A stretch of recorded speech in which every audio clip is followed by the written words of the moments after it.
couldn't look away from the train wreck. You can blame it on the tech or the disrespect before you play back. Button check. Button check.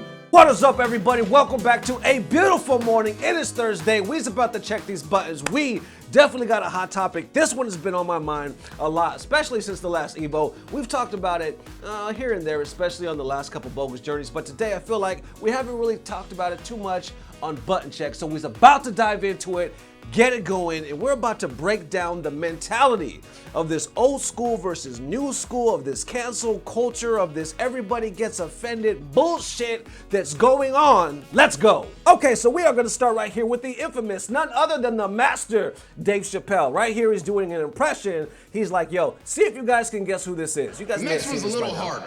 It's on Netflix, I want to see if you can guess who it is I'm doing an impression of. All right, let me try to guess. You got to guess who it is, though. Guess who it is, he said. Okay, here goes. Hey, if you do anything wrong in your life, and I find out about it, I'm gonna try to take everything away from you. And I don't care what I find out. Could be today, tomorrow, 15, 20 years from now. If I find out, you're fucking finished. Who's that? That's you. That's what I would have loved to be in that audience when he said that shit.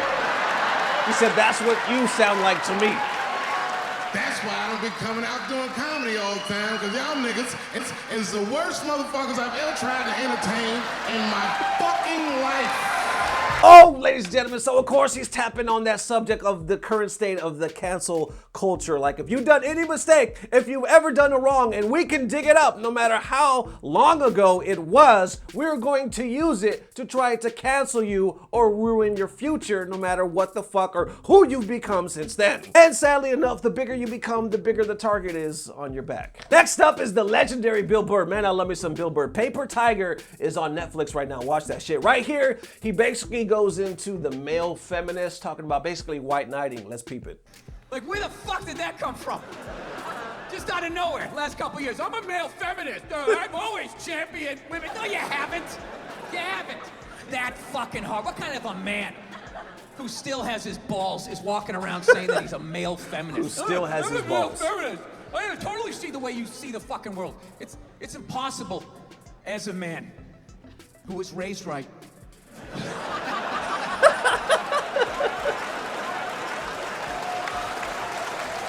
Who was raised right. A feminist. You can't do it. You're a man. Look, you can agree with it, you can empathize, sympathy, you can do all of that shit, but you can't be it any more than I can stand here and just be like, I'm a Black Panther. Fight the power. And then I walk out the door, a blue-eyed white dude, and I get to live that fucking life, right? I don't know, ladies. I don't buy it. Maybe. Sounds like facts to me. I don't know, ladies. Hold I don't buy it. He got more. He got more. Maybe you he do. got more. I don't. Anytime I hear a guy say I'm a male feminist, I always just think that is the most pathetic, limp dick way ever to try and get some pussy, right? Like, that is literally the fucking game you had when you were on a first date when you were 16. You were all nervous and your whole game plan was just agree with her, maybe she'll touch it. So, what are your favorite bands? I like whatever you like. Will you touch it now? Did I do it right? Yeah, it's a weird How time many right now. times have we seen this bullshit that when somebody popular or well-liked posts some bullshit, everybody white knights and they go to them and they agree no matter what the subject or how fucking far-fetched it is, even if it's wrong. And how many times have we seen like a sexy girl or an attractive girl, then you got all these bum-ass, poor-ass dudes that are white knights that come to the rescue and they agree with all this bullshit. Like, basically, like Bill's saying, you got no other fucking agenda or game other than to agree with them and then, oh, I hope they like me. Next up is a two-piece and I want you to taste it because it's delicious, baby. First up, it's Blake Griffin. He actually takes a shot at Caitlyn Jenner that's there as well. It's the roast of Alec Baldwin. Shit's hilarious. Definitely check it out. But anyway, it's like a transsexual joke. It's hilarious. But then Caitlyn comes back with a brilliant reply. Check it out. Caitlyn completed her gender reassignment in 2017, finally confirming that no one in that family wants a white dick.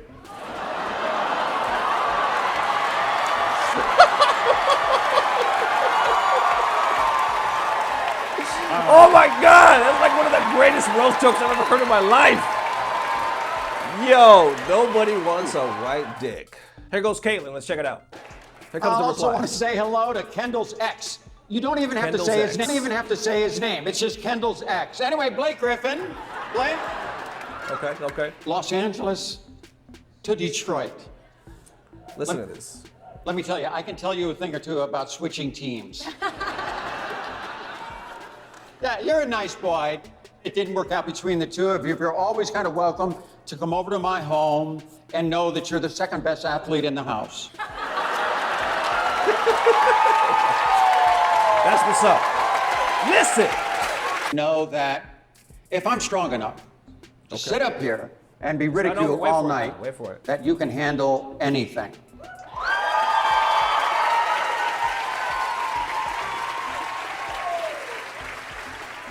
Except if you have a problem with that, then you can suck my dick.